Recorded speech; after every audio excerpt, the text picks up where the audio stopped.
Petite escale, j'en profite pour sortir marcher en forêt, respirer l'air doux et apaisant, me reconnecter avec moi-même pour que je puisse mieux avancer.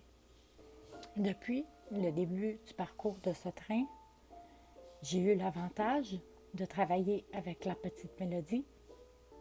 Aujourd'hui, la petite Mélodie, elle a décidé d'habiter la grande.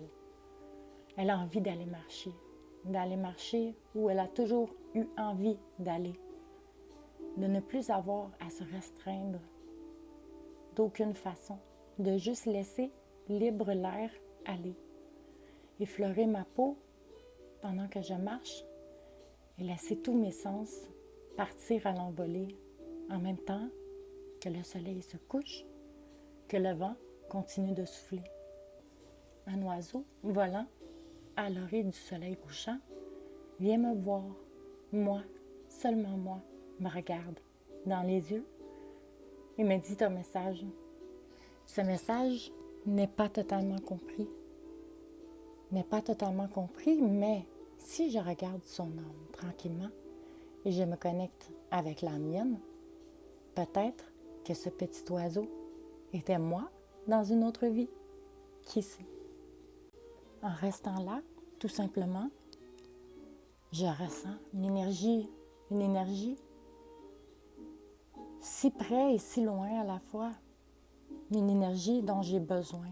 Une énergie qui est moi, qui est elle, qui est lui, qui est petit, qui est grande, qui est immense. Cette énergie m'attire à elle comme un aimant. Qui suis-je dans cette vie-ci pour ne pas avoir envie d'être collé avec l'autre moitié de mon moi-même?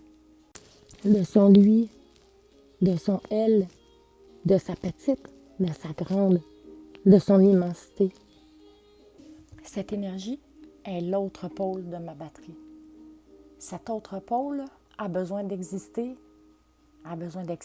aussi. Cet autre pôle, je dois la trouver. Dites-moi qui a inventé le temps. Le temps est une invention de l'homme et j'ai décidé de ne pas l'accepter. Donc, je marcherai, je retournerai à ce train pour retrouver cette autre moitié. Sur ce, bonne soirée! J'ai oublié de vous dire, je suis désolée pour l'enregistrement, je suis dehors et le son est à moitié. Commençant à avoir froid, je retourne rejoindre mes amis dans le train pour servir le thé.